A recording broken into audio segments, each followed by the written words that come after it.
Today's episode, we are learning a little bit more about Barbara Jordan. Be sure to like, share, and subscribe to the channel. I feel good about the country. I feel good about our ideological underpinnings. Even though we have become rather dispirited and cynical, we still believe in where it is that we want to go. If there are any patriots left in America, I'm certainly one. Congresswoman Barbara Jordan, self-confessed patriot. Why is she giving up a brilliant political career?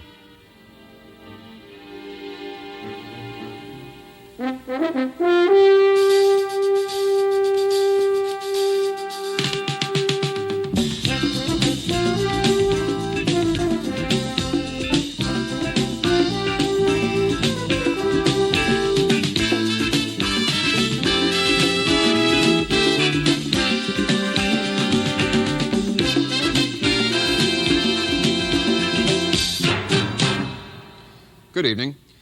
4 years ago, the summer of 1974, was a period of doubt and confusion for Americans. For many, July the 4th was difficult to celebrate after a decade of war, assassinations, riots, and finally the threatened impeachment of a president. But out of the House Judiciary Committee, as it pondered that awful task, came a voice full of confidence and certainty. Those hearings first made the nation aware of the new Congresswoman from Texas, Barbara Jordan, a Baptist minister's daughter from a poor section of Houston, who became a lawyer, state legislator, and finally Congresswoman. Her fame grew, and after delivering the keynote address at the 76th Democratic Convention, she was tipped as a possible Attorney General, Supreme Court Justice, even Vice President. Now, only 2 years later, she is giving up public life. Just before Congress recessed for the 4th of July holiday, we talked with Barbara Jordan. She was in Washington with Jim Lehrer. Congresswoman, welcome. You're obviously a person who has a lot to say about the way this country is governed. Your personal history reads like that of an active superachiever. You're in the prime of your life. Why are you retiring from Congress? Jim, it's not a very difficult question for me to answer. I was in the Congress at a period in the history of this country when I could make a contribution to trying to extricate the country from the period. I did that. I have worked legislatively. I have a presidential pen which was used by President Ford to sign a bill which I was interested in and authored from the beginning and managed on the floor. I've done that. I feel that I have occupied this period of time in my life for as long as I want to occupy this period of time.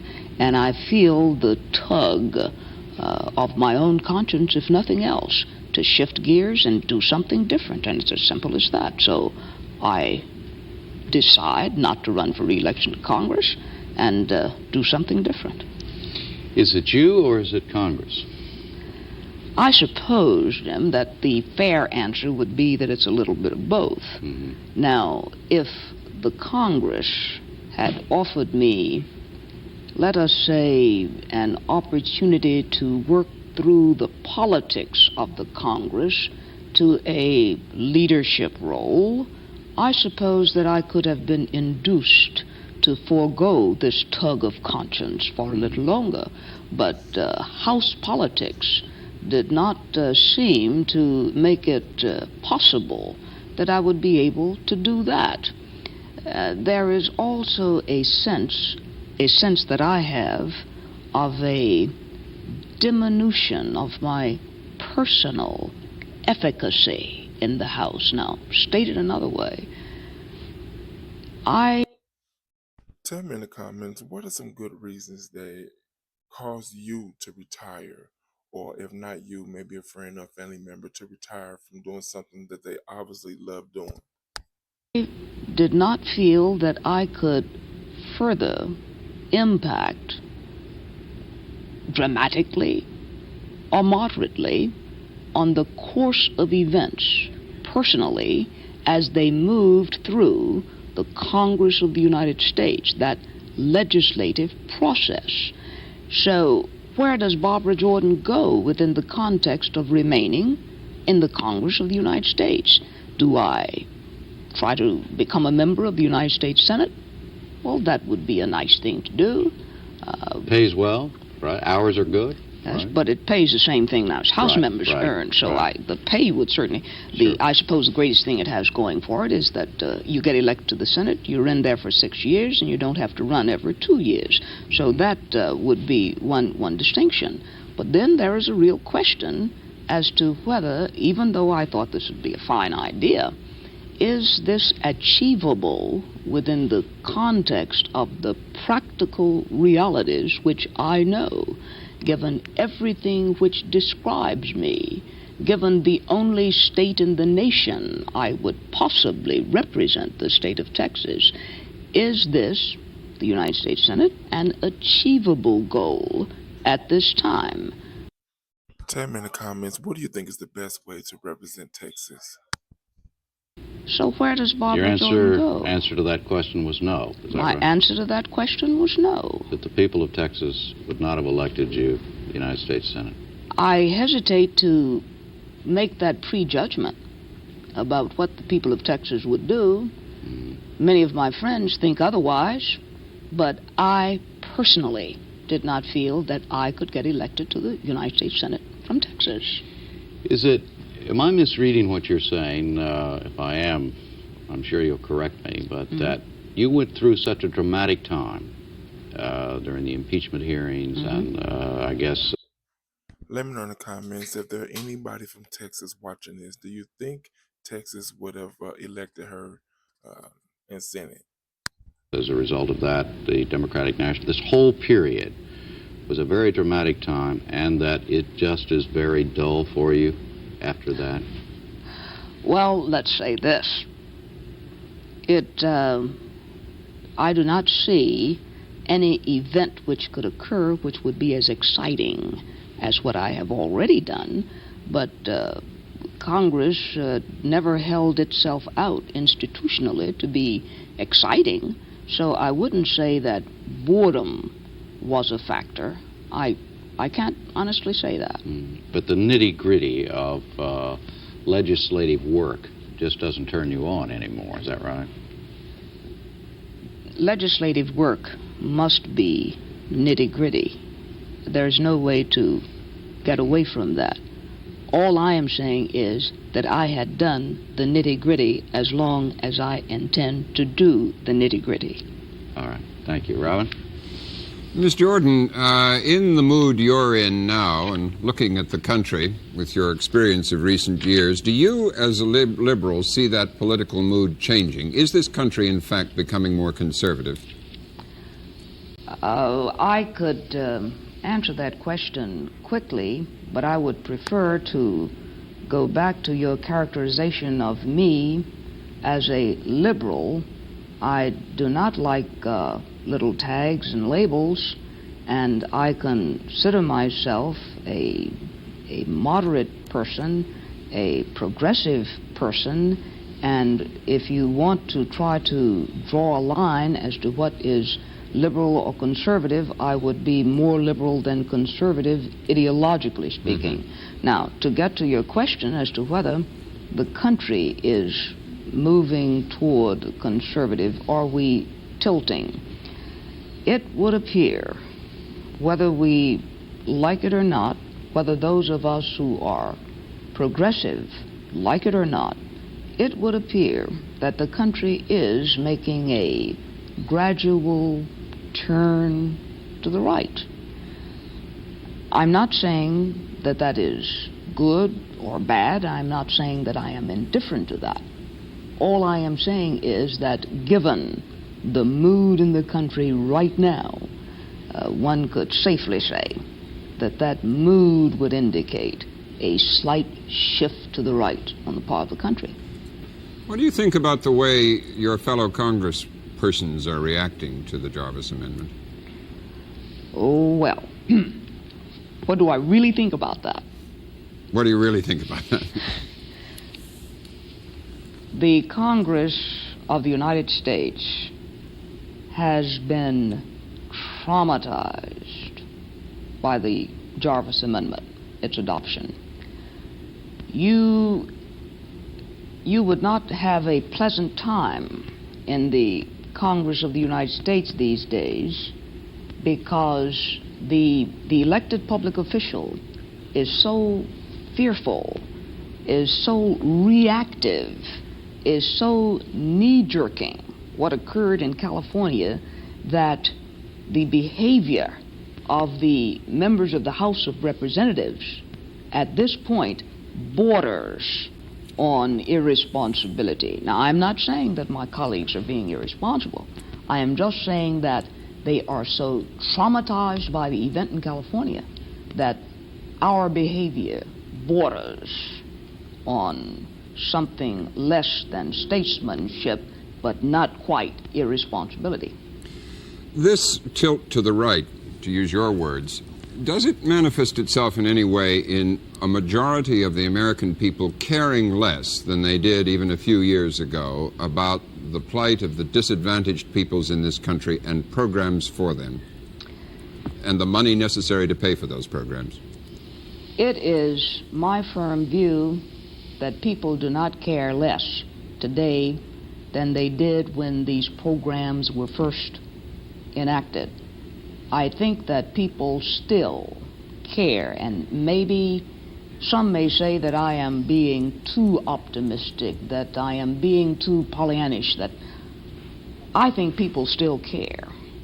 I think people are concerned about those who are sick and who are hungry and who have inadequate clothing and inadequate housing. I believe people still care.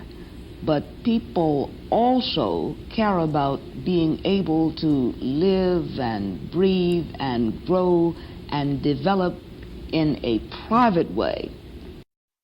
Let me know in the comments, do you care? Without having some big daddy superimpose a set of musts on them. I think that's what's happening. That's why people are not as anxious to underwrite new programs. They are saying, look, Mr. and Mrs. America, who represents me in the Congress of the United States or in the state houses or in City Hall, look, just give me a break. I've had enough right now. How do you explain then, looking at the other side of it in the Congress, how do you explain what appears to be the lack of enthusiasm in the Congress for what used to be articles of liberal faith, tax reform, welfare reform, national health insurance, to name just a few of them? Why is there such inertia on those things, it seems? Well, I think it's cyclical. I believe a careful reading of history may show us that the nation went through periods when there was a reluctance to move into areas where the liberal ideology or persuasion was paramount. I think this mood that we're in now is cyclical. I think that a number of ideas which we always labeled liberal ideas have lost a little bit of their appeal because the implementation was so spotty, and the goal sought was not fulfilled in the manner anyone thought it was going to be fulfilled who subscribed to the idea. So I think it is cyclical. I think we will come back to a more corrected posture of a people who behaves with the goodness. I don't want to paraphrase our leader, but I think people are basically good and honest, and that they care, and I think we will return to that posture. But we must extricate ourselves from this mood, and I don't know when we will see the point that we can do something else. Thank you. Jim?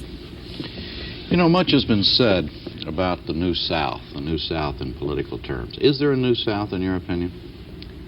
There is a very exciting South, which is not like the South in the early post-Civil War days. And I'll tell you that the South is becoming a vital and vibrant place to live. If you want to talk about population shifts, people are coming south. And in my hometown of Houston, Texas, people who left pre-World War II are coming home again. The leadership of the South is different. The old... Different in what way? Well, we have governors who are labeled moderate, enlightened, thoughtful. We have leadership. I'm speaking of governors and people in the state houses in the South who are no longer frustrated by an alien North, but are beginning to feel powerful in their own regionalism. And we think that the South will be the place to live in days in the future. We are dropping the old image of race and color and poverty, even though some of the problems are still there. And yet politically, you told me a moment ago that Barbara Jordan could still not be elected to statewide office in Texas. Or maybe not in Vermont or New York, or I'm not just singling out Texas. I said Texas because that's my home. You don't think, then, it's a Southern prejudice that still exists that would keep you or any Barbara Jordan from being elected to statewide office? You know that the fact of sex, the fact of race, still are factors which are considered by the electorate in making political choices. I would be naive if I thought that that was not the case.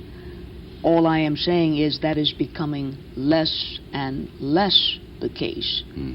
2 years, 4 years, it may all change. What about right now? Do you personally feel discriminated against as a black woman? No, I do not. I haven't felt discriminated against as a black woman since I graduated from my university in Texas Southern University in Houston, which was all black. And I felt discriminated against there because I didn't see any white people, and there was something wrong about that.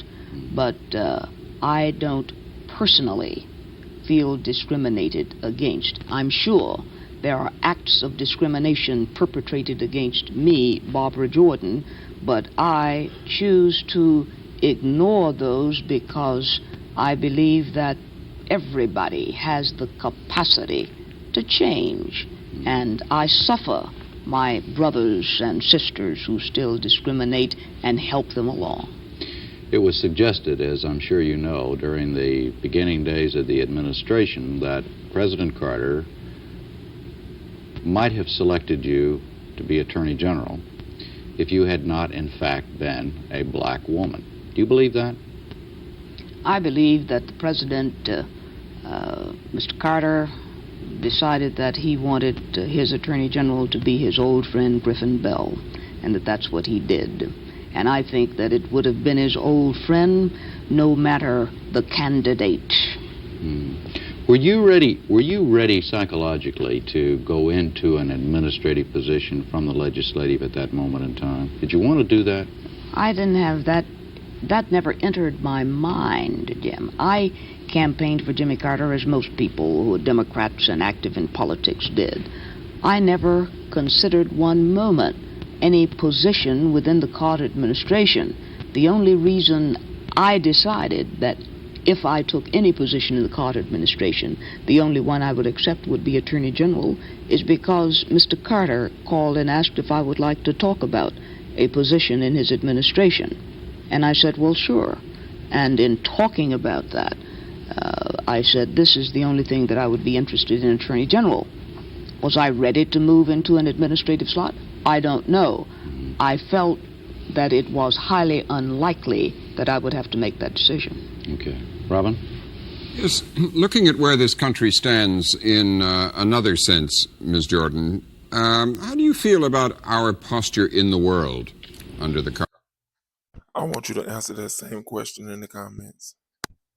Carter administration? It is rather clear that the world, and of course it is so presumptuous for me to sit here and talk about our posture in the world.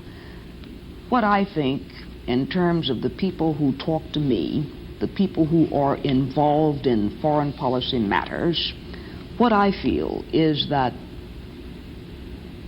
the United States of America is viewed as less than the all-powerful leader of the free world.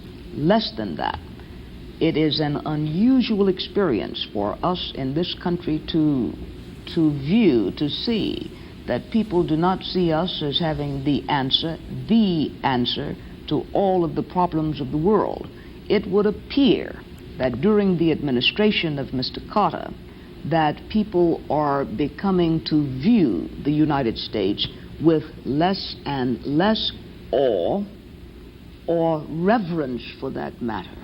And I am not going to be judgmental about whether that is good or bad, but our reluctance to take definitive action in hotspots around the world would indicate that we are going to move in the future much more cautiously than perhaps we ever have. Do you feel that the sort of foreign policy signal that the Carter White House gives you as a member of Congress is a clear signal? No. Would you like for me to say something else about that? Yes, please.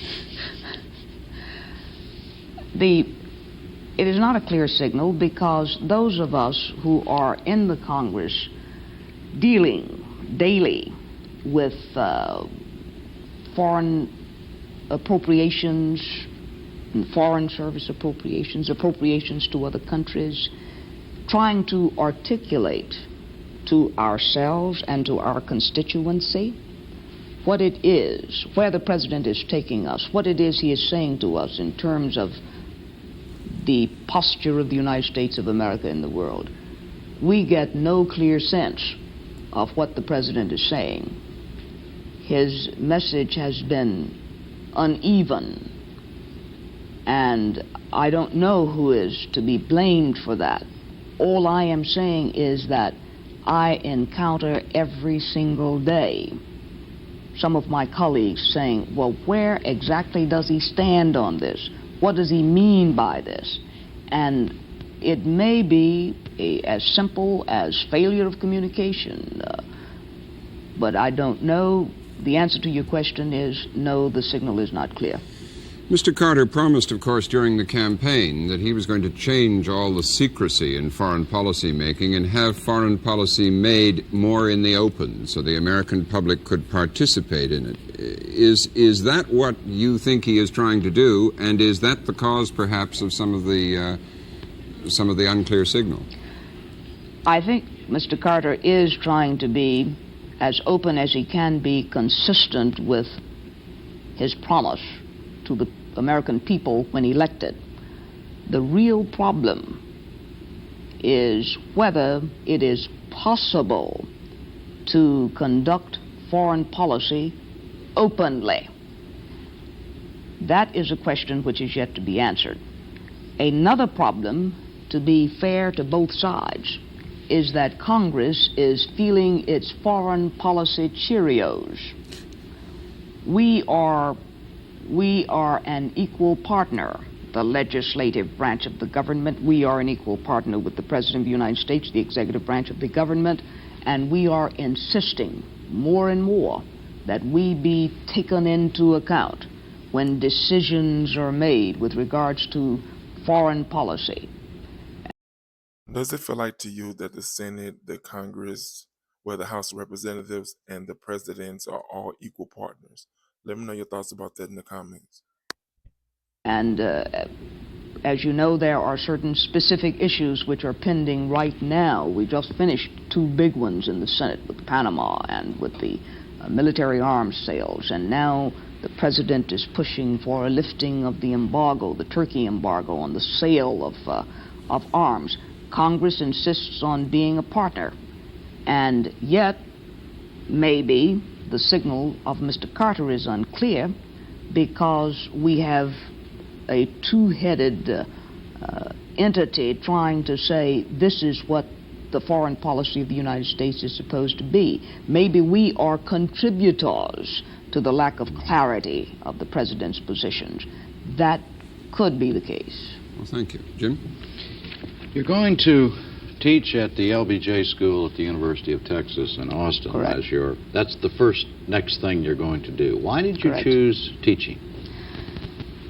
The truth of the matter is, when I announced that I would not run for re-election to Congress, I had no idea whatsoever what I would do next. But I knew that I would not be able to even think about what to do next unless I made the first decision, which was not to run. After I made that decision and announced it, I can't say that I made it on December the 10th of last year because I thought about it a year before I made the announcement. But after I made the announcement, the offers started to come in. Some were very interesting. Some I accepted for further consideration, and some I discarded. The professorship at the University of Texas at Austin held more interest for me than any of the other offers I had in law or business. What kind of offers? What were the other? I'm just curious. What were some of the other offers? I know you probably don't want to give me the specifics, but what were they? Well, you know I'm a lawyer. Right. So I had some very interesting sounding offers to work as an attorney in association with some firm. And there were several of those firms. I had other positions for business opportunities offered. I had one which I thought was just very interesting, to occupy the Nixon chair at Whittier College in California. Is that right? And I got that offer. It was about an hour and a half after the dean of the LBJ School of Public Affairs had told me about the confirmation of my appointment there. So I'd say that that was one of the more interesting offers.